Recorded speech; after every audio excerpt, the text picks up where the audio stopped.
एक जलसा था, इख्तिताम पर लोग तौबा करके नहीं बल्कि लोगों की लाशें उठाई जाती थी। वो जलसा गौस था और मुकर्रिर खुसूसी शेख अब्दुल कादिर रज़ियल्लाहु अन्हु हुआ करते थे।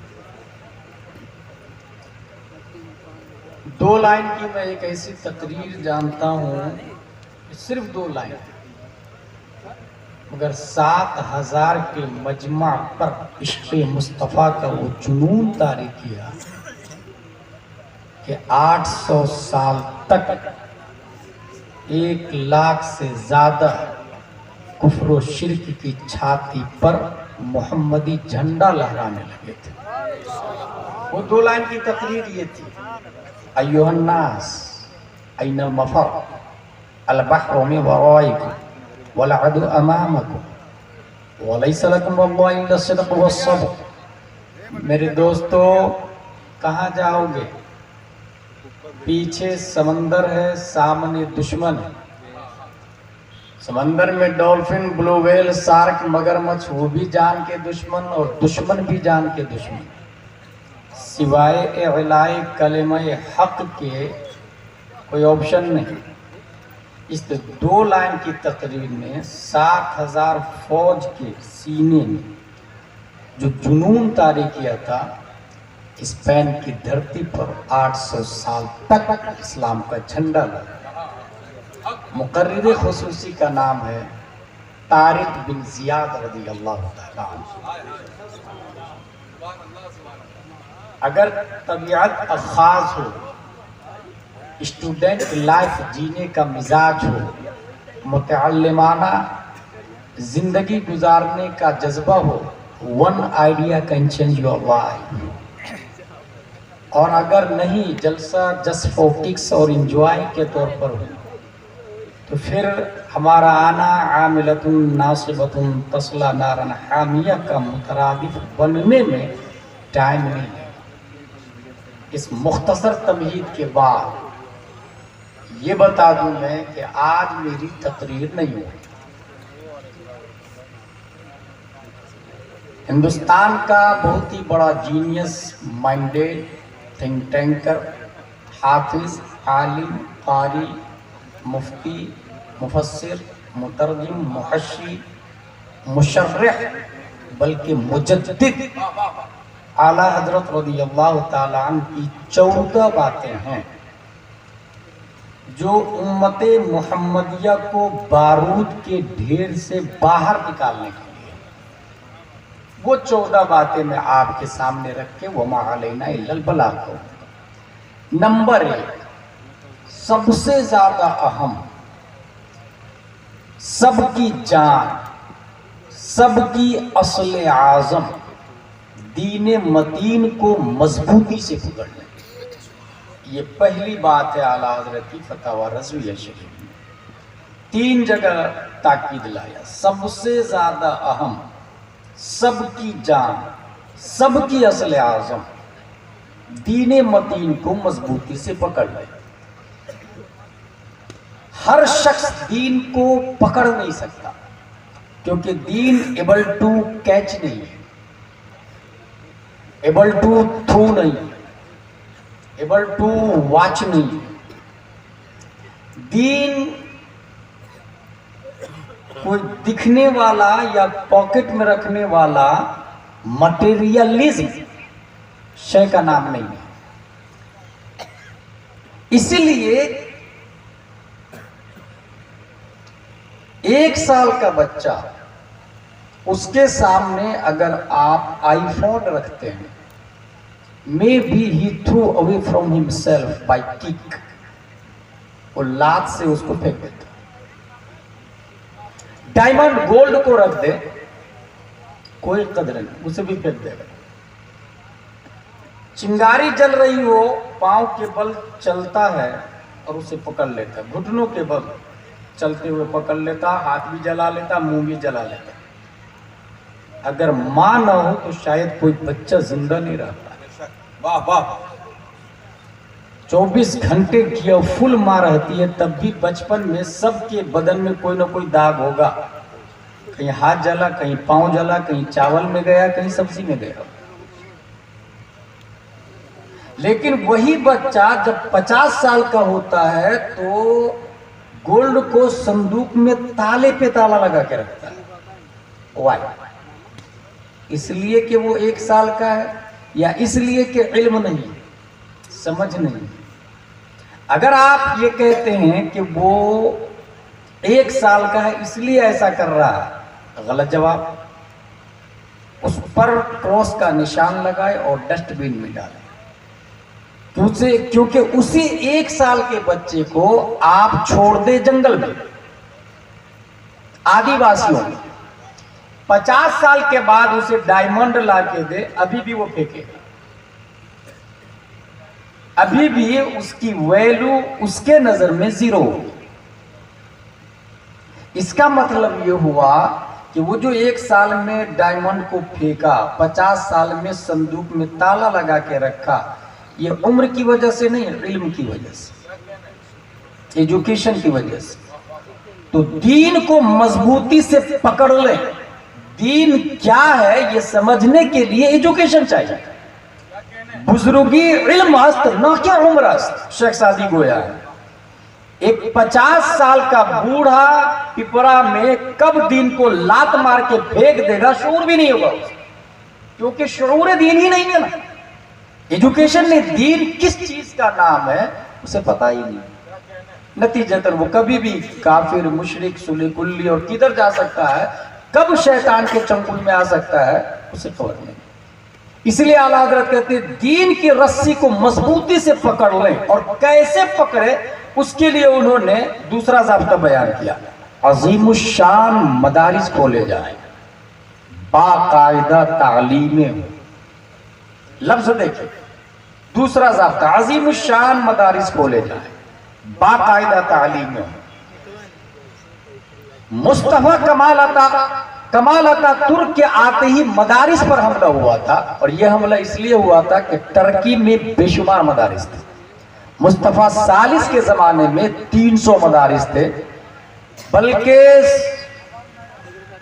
1892 में कुस्तुनतुनिया में 500 मदारिस में 13 बड़े कॉलेज, और आगे आप चले सुकूते गरनाता से पहले सिसली में 600 मदरसे थे।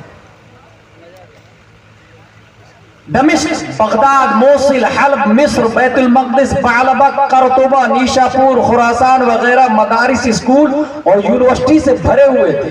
बल्कि इस वक्त सबसे बड़ा मदरसा, सबसे बड़ी यूनिवर्सिटी ऑक्सफोर्ड और कैम्ब्रिज, उसका जवाब नहीं हमारे पास। 5वीं सदी हिजरी से 9वीं सदी हिजरी तक जामिया निजामिया बगदाद पूरी दुनिया की सबसे बड़ी यूनिवर्सिटी मानी जा रही थी। पूरी दुनिया की बात कर रहा हूं, जिसमें 6000 तलबा हमेशा रहा करते थे। और ये मैं नहीं, बल्कि खुद मुस्तशरिकीन ने लिखा है। किताब का नाम है study in the history of medical science. उसमें लिखा हुआ है, the proud fact reminds that the Arabs of Spain were the principal source of new learning for western Europe. ये एक नाकाबिले तरदीद हकीकत है कि मगरिबी यूरोप में न्यू टेक्नोलॉजी, जदीद उलूम व फनून का सरचश्मा अगर कोई था तो वो स्पेन के उलमाए किराम थे, स्पेन के मुस्लिम लोग थे। सिर्फ यही नहीं, बल्कि astronomy, mathematics, medical science, astrology, chemistry, बोटेनी, geography, logic, philosophy, history, ये सब हमारे बाप दादा की इजाद थी। कुर्तुबा का नाम अगर आपने सुना है तो ये भी सुने, सिर्फ एक शहर में 20,000 किताब की दुकानें थी। 6 लाख किताबें एक शहर में अवेलेबल थी, और उस वक्त प्रेस नहीं था, हाथ से लिखना पड़ता था। 6 लाख किताबें, 20,000 किताब की दुकानें। हमारे यहाँ कितनी दुकानें किताब? मशरिकी मोहल्ले में कुर्तुबा के अंदर 170 खातून मौजूद थी जो कुरान शरीफ को लिखने में हुस्ने किताबत में पूरी दुनिया में अपनी मिसाल ले रखती थी, हाथ से कुरान शरीफ लिखती थी 170 खातून, और हुस्ने किताबत का जवाब पूरी दुनिया में नहीं था। आला हजरत फरमाते हैं अजीमुशान मदारिस को ले जाए, बाकायदा तालीम हो। जिस तरह ऑक्सफोर्ड और कॉन्वेंट और सेंट पायस की बिल्डिंग दिख रही ना आपको, जब मदरसे की बिल्डिंग पे नजर पड़े तो दुनिया की हर स्कूल छोटी नजर आए उसके सामने। अजीमुशान मदारिस को ले जाए, बाकायदा तालीम हो। बाकायदा तालीम हो का मतलब यह है कि आपने 95% लोग, मैं पूछूं कि कौन कौन मकतब में गया है हाथ उठाए, तो मैं समझता हूं 95% लोग हाथ उठाएंगे। और ये पूछूं कि उर्दू लिखना पढ़ना कितने लोगों को आते हैं, तो 10-15% तक भी नहीं पहुंच पाए।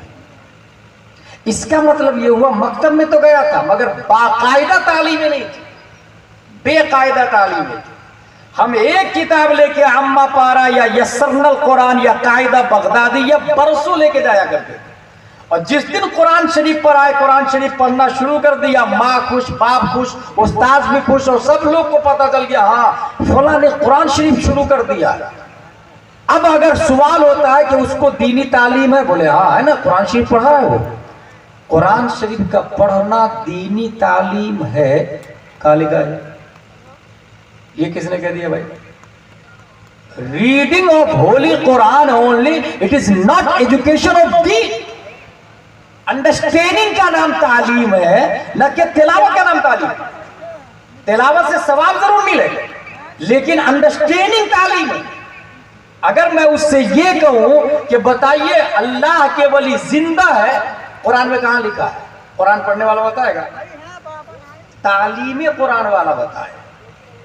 इसलिए उस मकतब में अगर अरबी के साथ में उर्दू हो, ये पलाने आला हजरत, अरबी के साथ में उर्दू भी दाखिल हो, दोनों सब्जेक्ट लेकर के जाए। और सिर्फ ऐसा नहीं कि बचपने में 2 साल 3 साल पढ़ लिए हो गया, स्कूल कॉलेज अगर जा रहे हैं तो जाते रहे, साथ में शुभ शुभ मदरसा भी आते रहे।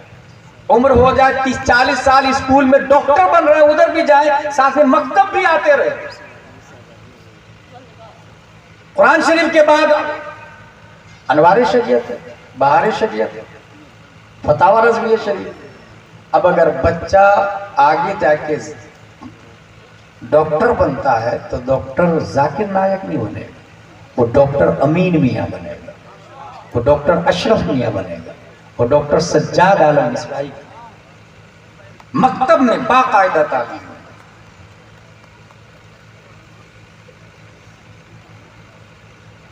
एक जलसा और हुआ था, जलसे बहुत हो रहे हैं चूंकि इसलिए मैं ये बता रहा हूं। 5, 6, 7 मई, 5, 6, 7 मई को उस जलसे में हुजूर सैयदुल उलमा भी थे, हुजूर हसनुल उलमा भी थे, अल्लामा मुश्ताक अहमद निजामी भी थे, अब्दुल मुस्तफा आजमी भी थे, हुजूर मुजाहिद मिल्लत भी थे, अल्लामा सिराजुल हुदा गयाबी भी थे, मुफ्ती मालवा मुफ्ती रिजवानुर रहमान साहब भी थे।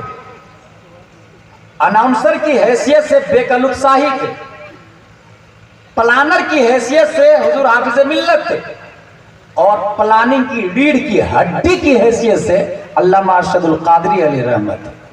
उस जलसे के बाद में कौम को जो फायदा हुआ था ना, उस फायदे को दुनिया अल-जामिअतुल अशरफिया मुबारकपुर के नाम से याद कर रहे।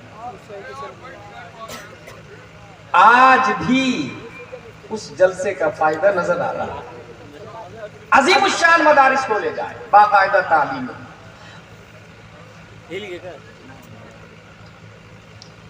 आला हजरत की तीसरी बात, तलबा को वज़ाइफ मिले कि खाही न खाही गर्मी दो।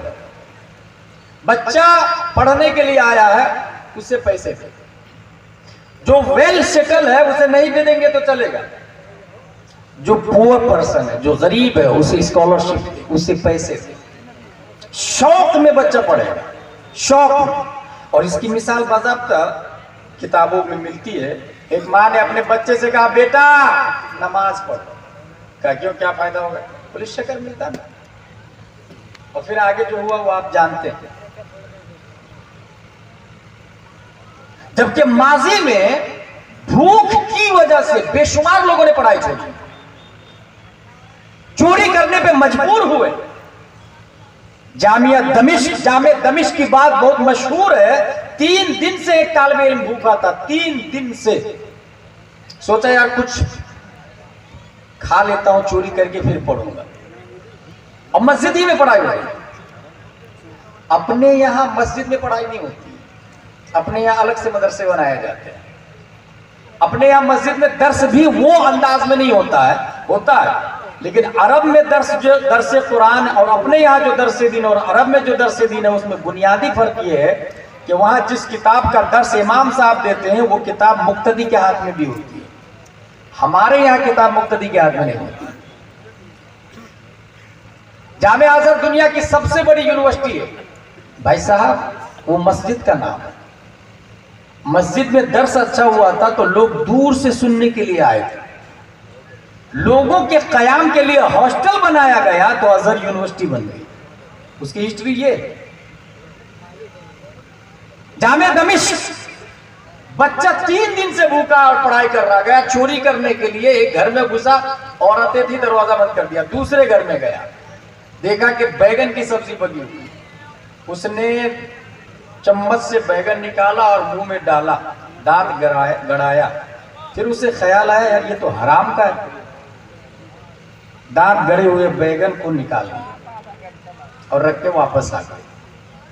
एक खातून अपने महरम के साथ में इमाम साहब के पास, इमाम साहब ये मेरी भतीजी है, इनकी शादी कर दो। इमाम साहब ने मजमा में देखा, कौन है जो इनसे शादी करेगा? कोई नहीं, खड़ा हुआ। हजरत ने खुद ही फरमाया तुम शादी कर लो। ये वही बच्चा था जो 3 दिन से भूखा था।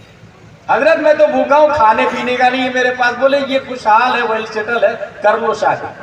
कबूल है, कबूल है, कबूल है, 3 बार वही हो गया। कितना आसान था शादी करना, कितना हार्ड बना दिया लोगों ने। वो खातून कहती है मेरे सरताज मेरे साथ घर चले।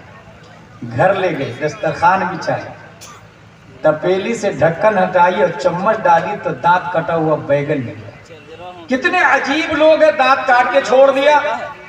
वो शौहर बोलता है वो अजीब लोग कोई और नहीं, खशियत इलाही की वजह से मैंने छोड़ दिया। वो खातून कहती है अल्लाह से डरने की बरकत है कि बैगन को भी हलाल किया, बैगन वाली को भी हलाल किया, और बैगन जिस मकान में है उस मकान को भी हलाल कर दिया। स्कॉलरशिप पेमेंट दे। जो खुशहाल लोग हैं वो पैसे जमा करके, जो गरीब लोग माइंडेड और जीनियस है उसको पढ़ाए।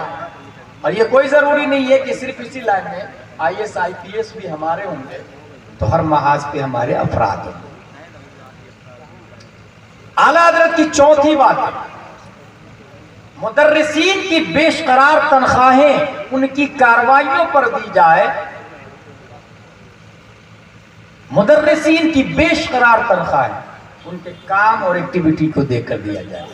अपने यहाँ क्या हो रहा है, जबकि दुनिया में ये सब जानते हैं कि IAS है, IPS है, BUMS है, BAMS है, MBBS है, MT है, सबकी फीस अलग होती है।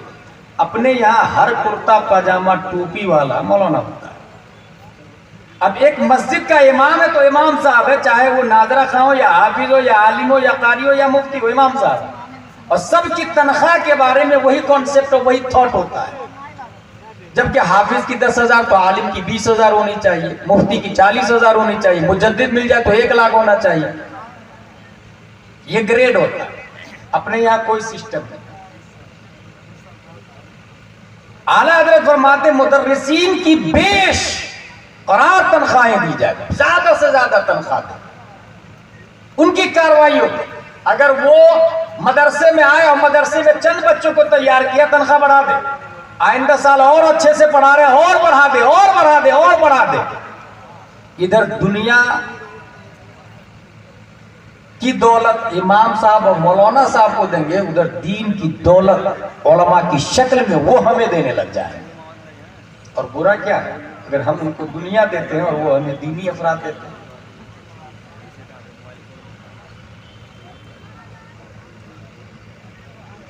शेख सादी का एक जुमला है, आलिमारा ज़र बिदहता दीगर बिखानंद, जाहिदारा चीज़े मदहता जाहिद बमानंद। उलमा को दौलत दे ताकि दूसरे लोग भी अल्लाह मत दे, जाहिद को मत दे ताकि वो इबादत गुजारी रहे। आला हज़रत की 5वीं बात, तबाए तलबा की जांच हो, जो जिस काम के ज्यादा मुनासिब देखा जाए माकूल वजीफा देकर उसमें लगाया जाए। हर शख्स एक जैसा नहीं होता। एक इंसान बहुत बड़ा कलमकार है मगर मुकर्रिर नहीं, एक इंसान बहुत बड़ा मुकर्रिर है मगर मुसन्निफ नहीं, एक इंसान मुकर्रिर मुसन्निफ दोनों है मगर मुनाजिर नहीं, एक इंसान मुकर्रिर मुसन्निफ मुनाजिर भी है मगर मुत्तकी परहेजगार नहीं। हर शख्स हर लाइन में माहिर हो ये कोई जरूरी नहीं। आईक्यू टेस्ट होना चाहिए। जो कलमकार है उन्हें नजराने देके मजमून निगारी करवाया जाए, जो मुकर्रिर है उन्हें नजराने देके बेहतरीन जरूरत के मुताबिक तकरीर करवाई जाए, जो मुनाजिर है उनसे मुनाजरा करवाया जाए। लेकिन इस वक्त हिंदुस्तान का अलमिया यह है कि कर्ररा युकर्रिरु तकरीरन से मुकर्रिर इसमें फाइल है। न अवाम देख रही है कि मुकर्रिर आलिम है या नहीं, और न उलमा देख रहे हैं कि मुकर्रिर आलिम है। बुलाने से पहले बिल्कुल तमीज नहीं की जाती है कि मैं जिसको बुला रहा हूं कि वह आलिम है या गैर आलिम। आला हज़रत रज़ियल्लाहु अन्हु फरमाते हैं गैर आलिम को तकरीर करना ही जायज नहीं, क्योंकि इस्लाम को कब कहां डुबो देगा पता ही नहीं चलेगा। और हुआ भी कुछ खतीबों ने, यजीदियों ने इमाम हुसैन पे इतना जुल्म किया कि मोबाइल भी बंद कर दिया। कमाल है भाई, मोबाइल कहा था उस पर, पानी तो बंद किया गुटखा पाउच भी बंद कर दिया। वला हौला वला कुव्वत, ये कब से आने लगा उस जमाने में भाई साहब।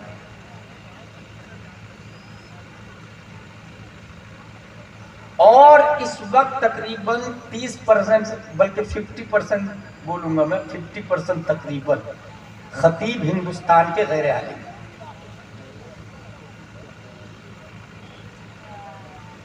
सैयद अमीरुल कादरी मालेगांव, कितने लोग पागल हैं, क्या वो आलिम है? लोग बुला रहे कि नहीं बुला रहे? तबलीग जायज थी, तकरीर जायज नहीं। उबैदुल्लाह खां आजमी आलिम है, फारूक खां रज़वी आलिम है, अभी जो हमसे पहले सैयद शवाद हुसैन साहब गए आलिम है, एक लाइन अरबी की इबारत नहीं पढ़ पाते हैं, और कितना अच्छे से इस्तेमाल किया गया उलमा इकराम ने भी। और उलमा मजबूर कहीं कहीं हो जाते हैं जाहिल रईस की वजह से। मैं दूंगा पूरा 50,000 रुपया, फला को बुलाया, मैं दूंगा 1 लाख रुपया, फला को बुलाया। आला हज़रत फरमाते हैं तबाए तलबा की जांच हो, जो जिस काम के ज्यादा मुनासिब हो उसमें लगाया जाए। मेरे भाई, आला हज़रत फरमा रहे हैं कि गैर आलिम को तकरीर की इजाजत नहीं। अब उसको आप बड़े स्टेज पर हजारों के मजमा में खड़ा कर रहे हैं, वो इस्लाम को डुबोएगा नहीं। चैनल पे इस्लाम को बर्बाद करने वाले कौन लोग होते हैं? जिसको मीडिया वाले कहते हैं ये मौलाना साहब है फला जगह के, ये मौलाना साहब बरेली शरीफ के, ये केचौसा शरीफ के, ये फला जगह के, ये कालपी के, ये फला जगह के। मीडिया वाले बोल रहे हैं, क्या वो मौलाना होते हैं? और इस्लाम को मुकम्मल डुबो देता हुआ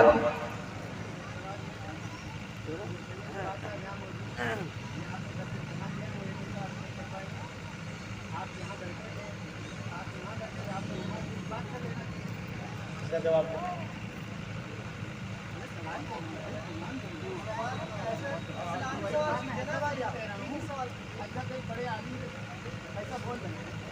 आलिम बोल रहे हैं।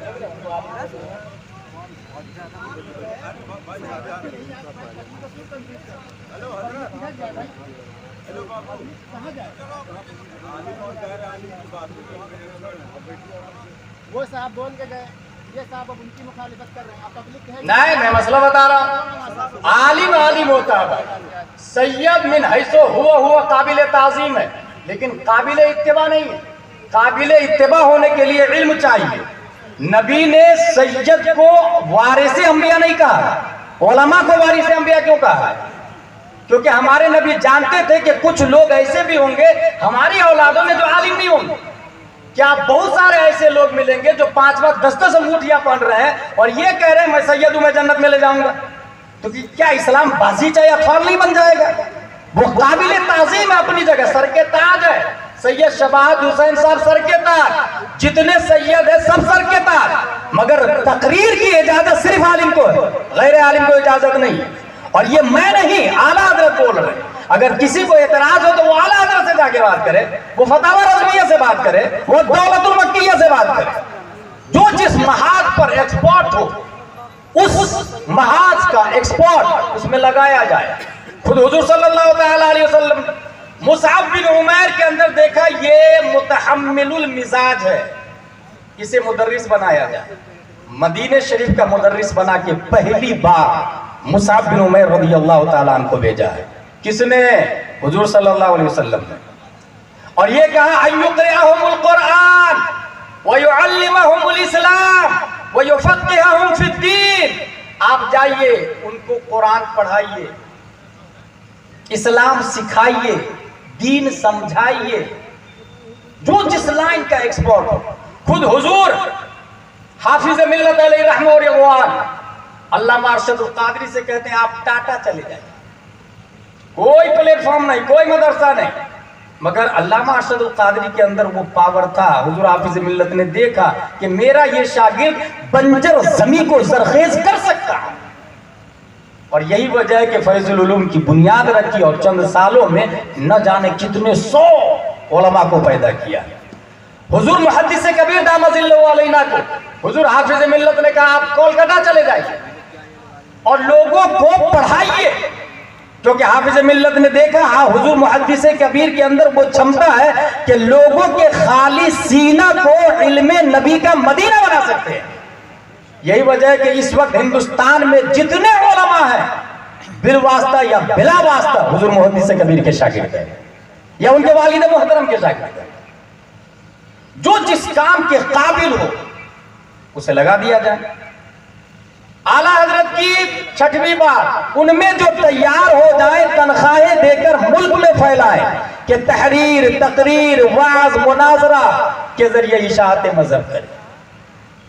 अगर हमारे यहाँ ये निज़ाम हो जो आला हजरत ने कहा है, तो आप बताइए कहीं सुलह कुल्लियत, वहाबियत, फिस्क, फुजूर, जुल्म, सितम इतना फरोग पाता जितना आज पाया हुआ है। और आला हजरत रज़ियल्लाहु ताला अन्हु ने सिर्फ थ्योरी नहीं लिखा बल्कि इस पर अमल भी किया। अल्लामा अब्दुल अलीम मेरठी को जब अल्लामा बना दिया तब कहा आप पंजाब यूनिवर्सिटी में जाके इंग्लिश पढ़िए। पंजाब यूनिवर्सिटी भेजा, वहां से जब इंग्लिश एक्सपोर्ट बन गए तब आला हजरत ने उनको फॉरेन कंट्री भेजा। तारीख में ये लिखा हुआ है कि अल्लामा अब्दुल अलीम मेरठी अकेला जाते थे कश्ती में बैठ के साउथ अफ्रीका में, और वहां रिक्शा से या वहां उस जमाने के सवारी से ऐलान करते या पैदल ऐलान करते कि हिंदुस्तान के बहुत बड़े आलिम आए हुए हैं, आप लोग तकरीर सुनने आइए। और मस्जिद में खुद ही वक्त से पहले जुब्बा कुब्बा लगा करके तकरीर करने के लिए आ जाते थे। जाते तन्हा थे, जब आते थे तो हजारों लोग बंदरगाह पे उनका मुरीद बन के उन्हें छोड़ने के लिए आता था। जो जिस लाइन के एक्सपोर्ट हो उस लाइन में उन्हें लगा दिया जाए। इस तरह दीन का निजाम, दीन की समझ और दीन की पकड़ जो आला हजरत रज़ियल्लाहु ताला बारूद के ढेर से हमें निकालना चाह रहा है, वो उस पर आसानी से अमल हो जाए। आला हजरत की 7वीं बात, और ये जो बातें मैं बोल रहा हूँ याद रखिएगा, मैं नहीं बोल रहा हूँ, आला हजरत ने बोला और ये हमारे उलमा अच्छे से जानते हैं। आला हजरत की 7वीं बात, हिमायत मजहब व रद्द बदमज़हबा में मुफीद कुतुब व रसाइल मुसन्निफों को नजराना देकर तस्नीफ कराएगा। मुकर्रिर को 30,000 रुपया, शायर को 30-40 हजार रुपया। आज तक किसी ने मुसन्निफ को दिया 10 रुपये, 100 रुपया। कभी कभी मुझे हैरत होती है कि बाहर से आने वाले गैर आलिम जाहिल खतीब को 30-40 हजार रुपया तमाम तर नखरे बर्दाश्त करके दे दिए जाते। उससे बड़ा आलिम दीन मस्जिद का इमाम है, उससे अच्छी तकरीर करता है। भाई साहब मैं एक तकरीर कई जगह कर लेता हूँ, इमाम साहब हर जुमा नई तकरीर करते हैं। अच्छे खतीब हुए कि नहीं? क्योंकि मजमा सेम होता है ना उनके सामने, उन्हें ला मुहाला नई तकरीर करनी पड़ती है। अब अगर नई तकरीर वो इमाम साहब कर रहे हैं तो उनको नजराना मिलना चाहिए 40-50 हजार रुपया ना। क्योंकि वो महीने में 4 जुमा है तो 4 नई तकरीरें की। हम एक तकरीर एक महीना कर सकते हैं, वो एक महीने में 4 तकरीरें कर रहे हैं, मगर 10,000 15,000 जुमा में कोई 50 रुपया मुसाफा करने को तैयार नहीं। ये रस्म रिवाज ही की वजह से बारूद के ढेर पर हैं। आला हजरत उसी से बाहर निकालने के लिए कह रहे हैं कि हिमायत मजहब व रद्द बद मजहबा में किताबें शायद, तकरीर की जरूरत हो तो तकरीर, मुनाजरा की जरूरत हो तो मुनाजरा, स्कूल की जरूरत हो तो स्कूल हो, कॉलेज की जरूरत हो तो कॉलेज हो। आला हजरत की 8वीं बार तसनीफ शुदा और 9 तसनीफ रसाइल उम्दा और खुशखत छाप कर मुल्क में मुफ्त तकसीम किए जाए। जिस जमाने में आला हजरत किताब लिख रहे थे उस जमाने में भी छपा नहीं था, बाद में छपा था। आज हमारे यहाँ यूपी में या इस एरिया महाराजगंज और गोरखपुर के एरिया में काबिल आलिम किताब भी लिखी हुई है छपाने के पैसे, और सेठ लोग के पास जाके ये कहे कि ये बहुत अच्छी किताब है, वक्त की जरूरत है, इसको छपवा दीजिए, वो सोचता है कि इसको कौन देखेगा, उलमा देखेंगे और पैसा देते हुए भी कोई नहीं देखेगा। मगर यहां अगर कोई खतीब या शायर अच्छा हो, ऐसे ऐसे लिखा जाएगा। ये रस्म रिवाज आपको नहीं लगता तबाह कर रहा हूं, बर्बाद कर रहा हूं? मुहर्रम आया, उससे पहले आप इमाम साहब के पास जाए, इमाम साहब मुहर्रम मनाने का सही तरीका क्या है, आप लिख के दीजिए, मैं छपाऊंगा। 1 पेपर 2 पेपर या 5 सफ़े की किताब जिसमें यह लिखा हो कि ढोल हराम, ताशे हराम, बाजे हराम, गाने हराम, डीजे हराम, जिसमें यह लिखा हो शेर बनना हराम, जिसमें यह लिखा हो मूर्ति बनाना हराम, बुर्राक बनाना हराम, घोड़े बुलबुल बनाना हराम, ये सब पेपर में लिख दिया जाए, हवाले से सही तरीका लिख दिया जाए। वो पेपर मुहर्रम से पहले आउट कर दिया जाए, डोर टू डोर जाके भाई भाई भाई ये पेपर पढ़िए तो आप, इसमें वही लिखा है जो आला हजरत ने कहा है, इसमें वही लिखा है जो नबी ने कहा है, इसमें वही लिखा है जो कुरान में आया है, डोर टू डोर दे जाकर। अगर ये नहीं दे रहे हैं, फिर मुहर्रम में जो हरामकारियां हो रही है, फिर हम अफसोस कर रहे हैं कि इसको कौन समझाए, कहां से समझेगा? मेरे भाई, समझाने का ये तरीका है, पेपर निकाले, सही तरीके बताए, डोर टू डोर पहुंचाए, पैसे देके, किताब मौजूद है, पेपर लिखने वाले मौजूद है, छपवाने वाला कोई मौजूद नहीं है। जो हाल है वो आप देख रहे हैं। और पेपर, किताब, कलम की क्या अहमियत है। बुखारी शरीफ में हुजूर मुहद्दिस कबीर से पढ़ा हूं अमजदियत, उससे पहले की तालीम जामिया अशरफिया मुबारकपुर में, हिफ्ज मैंने किया मदरसा अहले सुन्नत हिफ्जुल कुरान का हारवाड़ी खंडवा में, किरत किया मैंने दारुल गौसिया हबीबिया बुरहानपुर में, जामे अजहर मिस्र से माहदुद दिरासातिल इस्लामिया किया है, ओजागंज से मश्क इफ्ता किया है। उसके बावजूद कोई गुरूर तकब्बुर नहीं, लेकिन अगर आलिम को आलिम कहना और जाहिल से ज्यादा मर्तबा देना अगर तकब्बुर है तो ठीक है ना। अमरना रसूलुल्लाह सल्लल्लाहु अलैहि वसल्लम अन नुनज़्ज़िल अन्नास मनाज़िलहुम, हदीस शरीफ में आया हर शख्स को उसकी मंजिल में रखो, इस पर अमल करना अगर गलत है तो गलत हो ना। मैं कल अमजदिया में लिखा हुआ था बोर्ड पर, कलम गोयत के मन शाहे जहानम, कलम बोलता है मैं दुनिया का बादशाह। कुरान शरीफ में आया नून वल कलम वमा यस्तुरून, कलम की कसम, जिस चीज की कसम खाई जाती है समाज में अरब में भी और अजम में भी रिस्पेक्टेबल है उन लोगों की नजर। जैसे काफिर और मुश्रिक गाय की कसम भगवान की कसम का है, उसके लिए मुअज़्ज़म है, राम की कसम का है, उसके लिए मुअज़्ज़म है। हम लोग कहते हैं कसम से, ये गर्दन इंपॉर्टेंट है पार्ट्स ऑफ बॉडी में, माँ की कसम, बाप की कसम, वो रिस्पेक्टेबल है। कुरान में आया वल कलम वमा यस्तुरून, कलम की कसम, रब याद फरमा रहा, और कलम जो लिखे उस राइटिंग और किताब और किताबत और बात की भी कसम, रब याद फरमा रहा। इसका मतलब यह हुआ कि कलम की अहमियत जो रब ने बताई और जो इस्लाम में है दुनिया के किसी मजहब में नहीं। रब ने कलम की कसम याद फरमाई और कलम की राइटिंग की भी कसम, वमा यस्तुरून, कलम जो लिखे उसकी भी कसम, वमा यस्तुरून।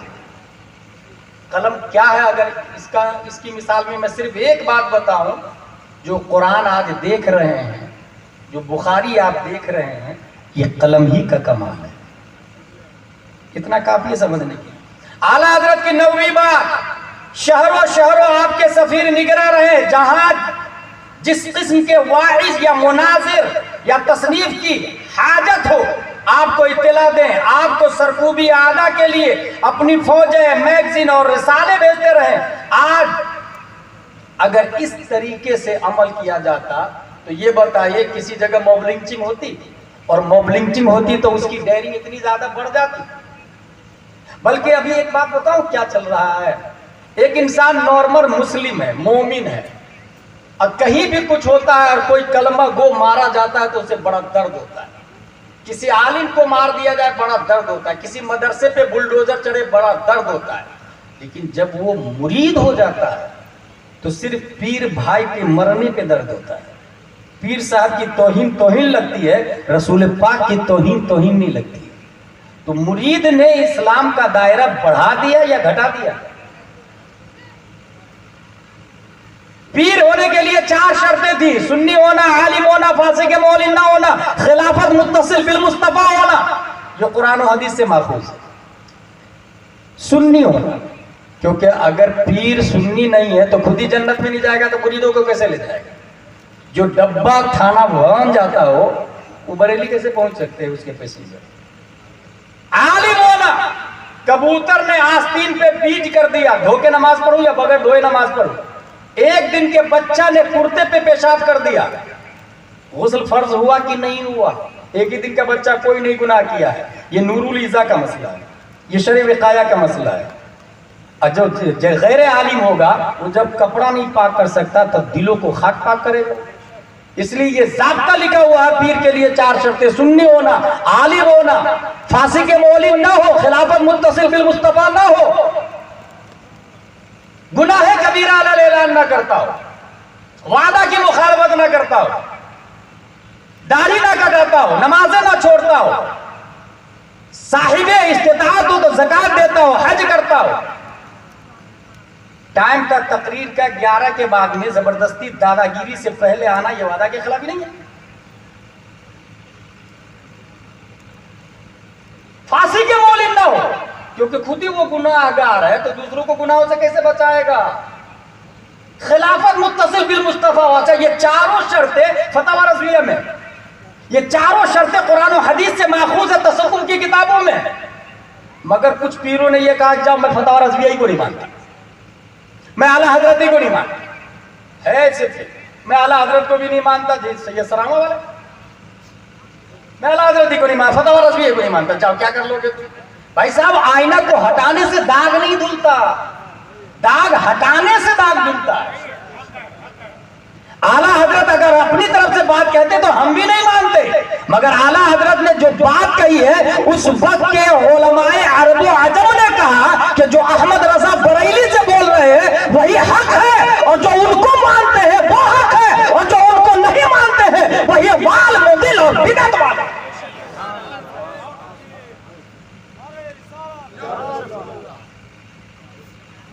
कि भाई आला हजरत की बात है, मैं नहीं बोल रहा। और आगे चले इसका एक फायदा बताऊंगा, मैं आगे आ रहा। आला हजरत की 10वीं बात, जो हम में काबिल कार मौजूद और अपनी माश में मशगूल है, वज़ाइफ मुकर्रर करके फारिगुल बाल बनाए और जिस काम में उन्हें महारत हो लगाए जाए। एक आदमी जामिया अज़हर से या शफिया से या जमदा शाही या रोनाई या जामियातुर रज़ा से मुफ्ती बन के आया, ओजागन बस्ती से मुफ्ती बन के आया, मगर मस्जिद में जो पहले से नाजरा खां है वो कब्जा करके बैठा, वो हट ही नहीं रहा, मुतवल्ली से सेटिंग कर लिया वो। अगर गवर्नमेंट से कुछ पैसा आता तो कुछ परसेंट मुतवल्ली को, कुछ परसेंट इमाम को। और मुतवल्ली को शऊर इसलिए नहीं है कि 90% मुतवल्ली हिंदुस्तान के वो जाहिल होता है, दीन का दर्द नहीं होता उन्हें। इमाम काबिल मुफ्ती आया पढ़ के, मगर मोहल्ले में जगह नहीं है, गांव में शहर में जगह नहीं है उनके लिए, क्योंकि बड़ी बड़ी मस्जिदों में नाअहल लोग बैठे हुए हैं। और सिटी मुतवल्ली से अब हटाएंगे तो तलवारें चल जाएगी, वो बेचारे सीधे कारोबार में लग जाते। आला हज़रत फरमाते उनको कारोबार छुड़वाए, उनको पैसे दे और फिर वो जिस काम के काबिल है उसमें लगाए। मैं इसकी मिसाल दूं जो आला हज़रत ही ने अमल किया। एक डॉक्टर साहब, एक हकीम साहब तिब्बी कारोबार कर रहे थे, आला हजरत ने कहा छोड़िए तिब्बी कारोबार, इसमें पेशाब वगैरह चेक करना पड़ता सुबह सुबह, और उनको लगा दिया फिक्र में। आला हजरत ने किस में लगाया? फिक्र में, पढ़ने पढ़ाने में। चंद सालों के बाद उस हकीम ने कौम को फिक्र का अजीम इंसाइक्लोपीडिया और सरमाया दिया। उस सरमाया को दुनियाए हिंद बहार शरीयत के नाम से याद कर रहे हैं। बहार शरीयत किसने लिखे? एक हकीम साहब ने भाई, वो डॉक्टर का कारोबार था। आला हजरत ने कहा इसको छोड़िए, इधर आइए, क्योंकि आप इसमें काबिल है। कुछ समझ में आ रहा? और बहार शरीयत क्या है इसका अंदाजा लगाना हमारे उलमा जान रहे हैं। मैं उलमा को तकरीर नहीं सुना रहा है, हाशा वकल्ला, मैं आप लोग को बता रहा हूं बहार शरीयत क्या है। इसको समझना हो तो इतना याद रखे, दुर्र मुख्तार अरबी में, रद्दुल मोहतार अरबी में, विकाया, हिदाया, दिराया, गुरर, शर, कर्ज, दकाइक, गुनिया, आलमगीरी, हिंदिया, मुहीत, समरकंदी, सरखसी, वसीत, जलालैन, बैवावी, मदारिक, इन तमाम किताबों को उर्दू में जिसने जमा किया उसे अल्लामा सदरुल शरिया कहा जाता, और किताब को बहार शरीयत कहा जाता है। किताब को बहार शरीयत आला हज़रत फरमाते हैं। अब हमको क्या करना चाहिए? मोहल्ले में जो लोग हैं, अगर नए काबिल लोग आ रहे हैं, पुराने इमाम साहब नाजरा खां हैं, उनसे रिक्वेस्ट करें, उनकी शायान शान काम दें, तौहीन नहीं होनी चाहिए, लेकिन नाअहल को उसके पोस्ट से हटाना ये जुल्म नहीं है, यह अदल इंसाफ और निज़ाम मुस्तफ़ा है। यह निज़ाम मुस्तफ़ा और ये इस्लाम का अटूट हिस्सा है। बात नंबर 11 वमा अलैना इल्लल बलाग होने जा रही है। 4 बातें और बची। बात नंबर 11, आपके मजहबी अखबार शाये हो और वक्तन फोक्तन हर किस्म के हिमायत मजहब में मज़ामीन तमाम मुल्क में बकीमत बिला कीमत रोजाना या कम से कम हफ्तावार पहुंचाता। ये कौन लिख रहा है? आला हज़रत रज़ियल्लाहु ताला, फतावा रज़विया शरीफ की। एक बात भी मेरी तरफ से नहीं, आला हज़रत लिख रहे हैं। इसका फायदा जानते क्या होता? अभी जो बच्चियां मुर्तद हो रही है, काफिर और मुशरिक के निकाह में जा रही है, निकाह किया काफिर के अंडर में जो जा रही है, अगर हमारा ग्रुप होता, एटलीस्ट आसान तरीका, हमारा ग्रुप होता जिसमें मोहल्ले के नौजवान होते, शहर का हर आदमी उस ग्रुप में होता, और जहां नकाब वाली इसके साथ में दिख जाए फौरन ग्रुप में डालता है, ये फला जगह है, ये है, ये है, ये है, चेक करे कौन है। इंक्वायरी होती, हम उसको बचा देते, और जो जिस काम में लगा हुआ सब काम छोड़ के मौके वारेदार पे पहुंच जाता, तो एटलीस्ट उस नकाब वाली की के पेट से नस्लें जो काफिर होने वाली है उसको तो बचा लेते ना। यही आला हज़रत का टारगेट, यही कहना चाह रहे हैं। उस जमाने के हिसाब से रिपोर्टिंग होनी चाहिए, न्यूज होनी चाहिए, खबर लगनी चाहिए। मगर मैं जानता हूं ग्रुप बनाए जाएंगे गाने के लिए, एंजॉय के लिए, अय्याशी के लिए, मगर दीन के काम के लिए कोई ग्रुप नहीं बनाएगा। और अगर बनाए भी, उसूल ज़वाबित भी रखे, तो कोई ना कोई अपनी तरफ से कुछ भी डाला करेंगे, कुछ भी डाला करेंगे। एक भी व्हाट्सएप ग्रुप शरअ के दायरे में चले बहुत मुश्किल। कितने भी कानून टर्म एंड कंडीशन लगाए, कुछ ना कुछ डाल ही देता रहता है। बात नंबर 12, आला हज़रत की 12वीं बात, अपने तमाम मामलात इदारा शरीयत से हल करें, कोर्ट में मत जाए। पता है आपको ट्रिपल तलाक में बैंड कब लगा? इंदौर मध्य प्रदेश की शाहबानो तलाक के बाद भी केस लड़ी है और केस जीती है। नतीजतन उसके बाद लाइन लग गई तलाक के बाद में, मेरी बेटी को तूने तलाक दिया, मुझे घटिया समझता है क्या? बताता हूं, तू जो आजा कोर्ट में गया, कोर्ट वालों से रिप्लाई किया, कोर्ट वालों ने फैसला दे दिया, खर्चा दे इसका। अब वो रहेगी भी नहीं, खर्चा भी लेगी, शादी कर लेगी। पहली बात तो करेगी नहीं, क्योंकि शादी करने से शौहर के अंडर में रहना पड़ता है, और औरतें शौहर की हुकूमत बर्दाश्त नहीं करती, आजाद रह के अय्याशी करना पसंद है। शौहर की हुकूमत, हाकिमियत तस्लीम नहीं है हमको। नतीजतन जो हालात है वो आपकी निगाहों के सामने में, तलाक ले ली और खर्चा भी ले रहा है। इस्लाम बोलता है कि सिर्फ इद्दत का नानो नफका शौहर पे वाजिब है। कानून ऑफ वर्ल्ड, मोस्टली मुल्क के कानून ये है, खर्चा देना पड़ेगा। नतीजतन बैंडी लगा दिया उसने। अब लाख चिल्लाए, फरफराए, वो जो पहला आदमी जिसने गलत किया था वो भी तो किसी मुस्लिम की बेटी थी। पढ़े लिखे बाप की बेटी थी, वो खुद भी पढ़ी लिखी थी, मगर ये कोर्ट में क्यों गई दीन का मसला लेके? तलाक क्या है, तलाक बाइन क्या है, तलाक रजई क्या है, तलाक मुगल्लज़ा क्या है, इशारा क्या है, किनाया क्या है, ये क्या जज को पता चलेगा? एबीसीडी वाले को पता चलेगा? ये किनाया से कौन सी तलाक वाक़ई होगी? एक तलाक से बीवी हराम होती है कि नहीं होती है, ये ट्विंकल ट्विंकल लिटिल स्टार वाले को पता चलेगा? वो जाहिल मुतलक है, वो कुरान और हदीस के रम्ज़, इशारा, किनाया और शान नुज़ूल से वो वाकिफ नहीं होता। हर शख्स का मजाल है ना भाई साहब। किसान से जाके पूछे आप कोट कैसे सिलेंगे तो बताएगा, उससे ये पूछे एक कट्ठा में कितना गेहूं बोया जाता है, वो ये बताएगा। अगर आप मुफ्ती साहब से पूछे 10 मंजिला मकान बनाना है कितने एमएम का सरिया लगेगा, वो बताएंगे। भाई उसका उनका मजाल नहीं है, ये तो इंजीनियरिंग से पूछना पड़ेगा ना। चाय और पान की दुकान वालों से शक्कर कितना डाला जाए, चूना कट्ठा कितना डाला जाए, ये बताएगा ना। वो लाइन ही नहीं है और हम उनके पर यहां चले गए। हमारी बेटी को तूने तलाक दिया, अभी बताता हूं, और कोर्ट गए, नतीजतन बैन। आला हज़रत फरमाते हैं दीनी मामलात अपने उलमा से हल करवाएं, दूसरों के पास मत जाएं। अगर अपने उलमा के पास जाएंगे, इंसाफ नहीं भी हुआ तो शरीयत का जनाजा नहीं निकलेगा। समझ में आ रहा है? और उलमा इंसाफ नहीं करेंगे तो दुनिया से इंसाफ ही उठ जाए। मेरी मुकम्मल यूट्यूब पर एक तकरीर है, आलिम है तो आलम है, आलिम नहीं तो आलम नहीं, क्योंकि कुर्बे क़यामत उलमा उठाए जाएंगे तब क़यामत है। बात आला हज़रत की 13वीं बात, अपनी कौम के सिवा किसी से कुछ न खरीदो। भला भी होगा तो अपने से। फतावा रज़विया में लिखा हुआ, फतावा रज़विया से एटलीस्ट फायदा होगा तो अपने वालों को। कम से कम हमारे पैसा से कुफ्र शिर्क वाले हमारे खिलाफ तलवारें तो नहीं जमा करेंगे ना। हमारी बेटियों को भगाएंगे तो नहीं ना। हमारी बेटियों के को स्कूल में बोला के उसके चेहरे से नकाब तो नहीं उतरवाएंगे ना। इसलिए मैं कहता हूं अपनी स्कूल भी होनी चाहिए, अपना कॉलेज भी होना चाहिए, लेडी बटलर और सचगी हॉस्पिटल हमारे होना चाहिए। उसने कानून लगाया नकाब पहन के नहीं आ सकते। अब बहुत सारी औरतें बगैर नकाब के बच्ची को भेज रही है। भाई साहब, वो बहुत सारी औरतें बगैर नकाब के जो बच्ची को भेज रही है उसके जिम्मेदार सिर्फ वो नहीं, हम भी है। अल्लाह ने हम में जिनको दौलत दी है वो एफडी बना के 2 मकान 3 मकान बहुत सारी प्रॉपर्टी खरीद के रखे हुआ है।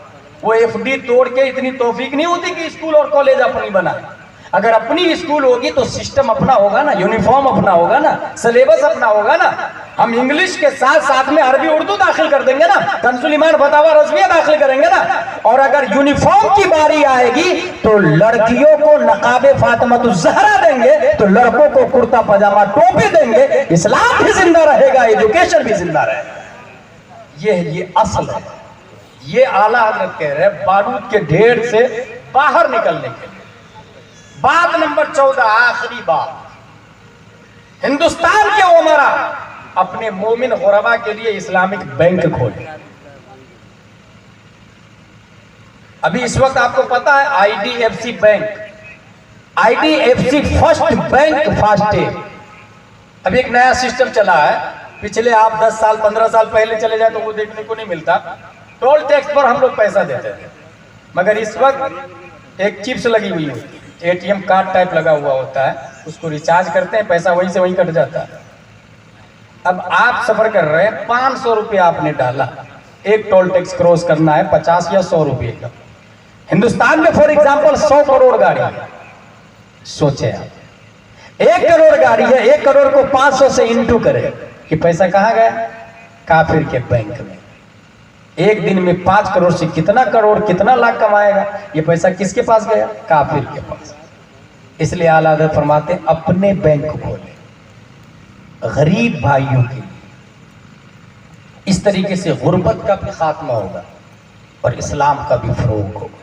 ये 14 बातें आला हज़रत रज़ियल्लाहु ताला अन्हु ने लिखी है उम्मत मुहम्मदिया को बारूद के ढेर से बाहर निकालने के लिए। अगर आज हम इस पर अमल करें तो जो हालात हम देख रहे हैं यकीनन सब में तब्दीली आना शुरू हो जाएगी, सब में। मगर ये अमल करेगा कौन?